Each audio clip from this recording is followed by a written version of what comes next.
ഈ ന്യൂ ജനറേഷൻ്റെ ഒരു സാധനം എന്ന് പറയുന്നത് അവർ കുറച്ചുകൂടി പൊളിറ്റിക്കൽ ആയിട്ടുണ്ട് എന്നുള്ളതാണ്. എൻ്റെ സമുദായത്തിൽപ്പെട്ട ഒരു തൊഴിലിന് പറയുന്ന പേരാണ് പെറ്റോടം എന്ന് പറയുന്നത്. പെറ്റോടം എന്ന് പറഞ്ഞൊരു കവിതാ സമാഹാരമായിരുന്നു ആദ്യമായിട്ട് എഴുതിയെന്ന് പറഞ്ഞു. അപ്പം എന്താണ് ആ ഒരു പേര് കൊണ്ട് അല്ലെങ്കിൽ ഒരു വാക്കുകൊണ്ട് അർത്ഥമാക്കുന്നത്? ഇപ്പം സ്ത്രീ എഴുത്തുകളെ പറ്റി, ഇപ്പം സ്ത്രീപക്ഷ എഴുത്തുകൾ, അല്ലെങ്കിൽ ഇപ്പം സാറ ജോസഫ്, KR മീര അടക്കമുള്ള ആളുകൾ, മാധവിക്കുട്ടി അടക്കമുള്ള ആളുകൾ സ്ത്രീ ജീവിതങ്ങൾ സ്ത്രീകളാൽ അടയാളപ്പെടുത്തുന്ന ഒരു രീതിയാണ് നമ്മൾ കണ്ടിട്ടുള്ളത്. പക്ഷേ ഒരു സ്ത്രീകളുടെ ഒരു കാലഘട്ടം, അല്ലെങ്കിൽ ആ സ്ത്രീകളുടെ ഒരു തൊഴിൽ, അവരുടെ പ്രവർത്തനങ്ങൾ, അങ്ങനെ അവരുടെ ഒരു ശൈലി, അതെല്ലാം ആ കവിതയിലൂടെ ഉൾപ്പെടുത്തുമ്പോൾ ഒരു ആണെഴുത്തുകാരൻ എന്തുകൊണ്ടാണ് ഇത്തരത്തിലുള്ളൊരു വിഷയം തിരഞ്ഞെടുത്തതെന്നുള്ളൊരു കൗതുകം നിലനിൽക്കുകയാണ്. അതിനോടൊന്ന് പ്രതികരിക്കാമോ? ഈ ന്യൂ ജനറേഷൻ്റെ ഒരു സാധനം എന്ന് പറയുന്നത് അവർ കുറച്ചുകൂടി പൊളിറ്റിക്കൽ ആയിട്ടുണ്ട് എന്നുള്ളതാണ്. നമ്മൾ ഈ പറയുന്ന പോലെ തന്ത വൈബ് എന്നൊക്കെ പറഞ്ഞ് നമ്മൾ റീൽസും ബാക്കിയുള്ള കാര്യങ്ങളൊക്കെ ചർച്ച ചെയ്യുമ്പോൾ തന്നെ കുറച്ചുകൂടി പൊളിറ്റിക്കൽ ആവുന്നുണ്ട് നമ്മുടെ പുതിയ പിള്ളേരെന്ന് പറയുന്നത്. അതാണ് എനിക്ക് ഏറ്റവും ഇഷ്ടപ്പെട്ട ഒരു കാര്യം എന്ന് പറയുന്നത്.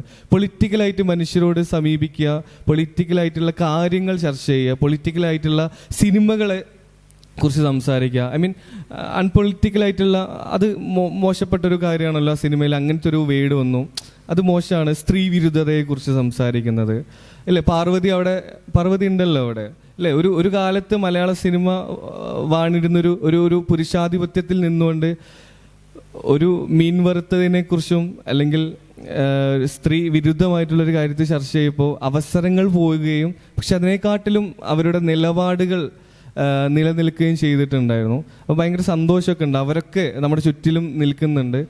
അപ്പോൾ പെറ്റോടത്തെക്കുറിച്ചാണ് ചോദിച്ചത്. എല്ലാ പരിപാടികളിലും പോകുമ്പോഴും പറയാനുണ്ടാവുന്നത് പെറ്റോടത്തെക്കുറിച്ചാണ്.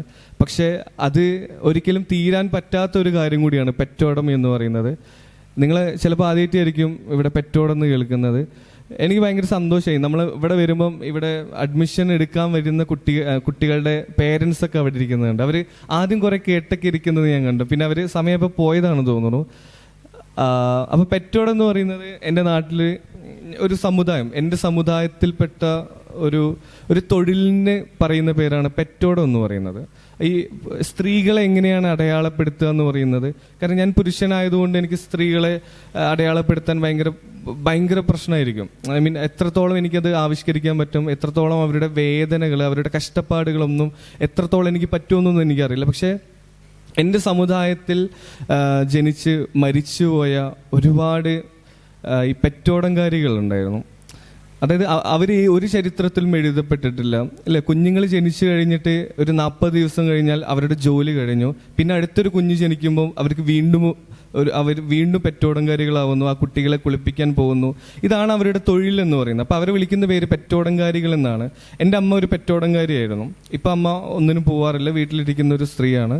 അപ്പോൾ എൻ്റെ കുട്ടിക്കാലം മുതലേ എൻ്റെ ഒരു അനാഥത്വമൊക്കെ ഉള്ള ഒരു ബാല്യകാലത്ത് നിൽക്കുമ്പോൾ എനിക്ക് എൻ്റെ അമ്മ തരുന്നൊരു കാര്യം എന്ന് പറഞ്ഞാൽ ഈ കുഞ്ഞുങ്ങളെ കുറിച്ചാണ് എന്നോട് എപ്പോഴും പറയുന്നത്. എനിക്ക് എവിടെ കുഞ്ഞുങ്ങളെ കണ്ടാലും ഭയങ്കര കൗതുകം. അതായത് അമ്മ കുളിപ്പിക്കുന്ന കുഞ്ഞുങ്ങളുടെ ചിരികളെക്കുറിച്ച്, നോട്ടങ്ങളെക്കുറിച്ച്, അവരുടെ കരച്ചിലുകളെക്കുറിച്ച്, അവരുടേതായിട്ടുള്ള എല്ലാ കാര്യങ്ങളും അമ്മ ഇങ്ങനെ പറഞ്ഞുകൊണ്ടിരിക്കും.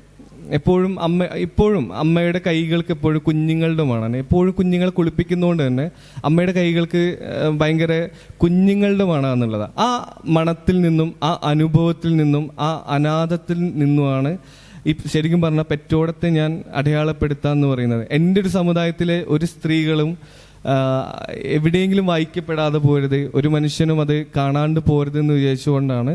അതൊരു സ്ത്രീ എഴുത്ത് അല്ലെങ്കിൽ എന്താ പറയുക പെണ്ണെഴുത്ത് എന്നുള്ള കാര്യത്തിലൊന്നല്ലോ ഞാൻ പറയുന്നത് മനുഷ്യരെ അടയാളപ്പെടുത്താൻ വേണ്ടിയിട്ടുള്ളൊരു സാധനത്തിൽ ഞാൻ എപ്പോഴും പെറ്റോടം എന്നൊരു വാക്കിനെയും പെറ്റോടങ്കാരികളെയും ഞാൻ എപ്പോഴും ചേർത്ത് പിടിക്കുന്നതാണ്.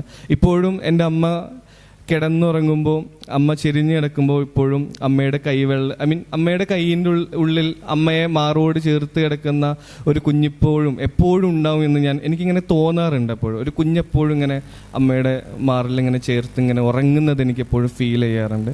അപ്പം അമ്മയിൽ നിന്ന് തുടങ്ങുകയും അമ്മയിലേക്ക് മാത്രം ഓടിപ്പോവുകയും ചെയ്യുന്ന ആളായിരുന്നു ഞാൻ. ഇപ്പോഴും ഹോസ്റ്റലിൽ പഠിക്കുമ്പോൾ, ഞാൻ ഇവിടെ PhD ചെയ്യുന്ന ഒരു വിദ്യാർത്ഥിയാണ് കാലിക്കറ്റ് യൂണിവേഴ്സിറ്റിയിൽ.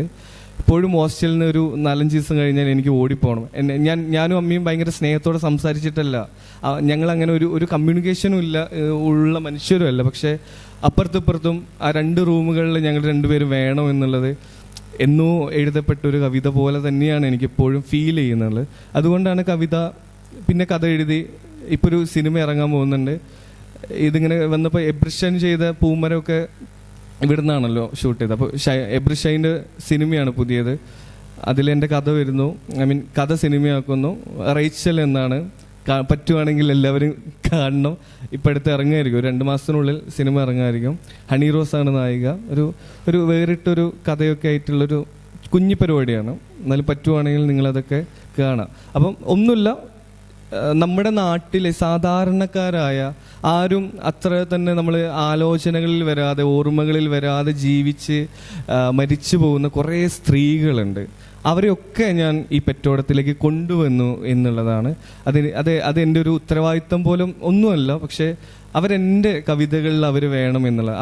അവർ ചിലപ്പോൾ തുണി അലക്കാൻ പോകുന്ന മനുഷ്യരാണ്, പാടത്ത് പണിയെടുക്കുന്ന മനുഷ്യരാണ്, വെയിലിൽ തുണി അലക്കിയിടുന്ന മനുഷ്യരാണ്, കുഞ്ഞുങ്ങളെ കുളിപ്പിക്കുന്ന മനുഷ്യരാണ്, നിലം വൃത്തിയാക്കാനുള്ള ധൃതി എപ്പോഴും കൊണ്ടു നടക്കുന്ന സ്ത്രീകളാണ്. അപ്പോൾ ഇവരൊക്കെയാണ് ഞാൻ എപ്പോഴും എൻ്റെ കവിതകളിലേക്ക് കൊണ്ടുവരുന്നത്. അതുകൊണ്ടാണ് പെറ്റോട എന്ന് പറയുന്നൊരു കൃതി DC ബുക്സിലൂടെ ഇറങ്ങുന്നത് എന്നുള്ളതാണ്.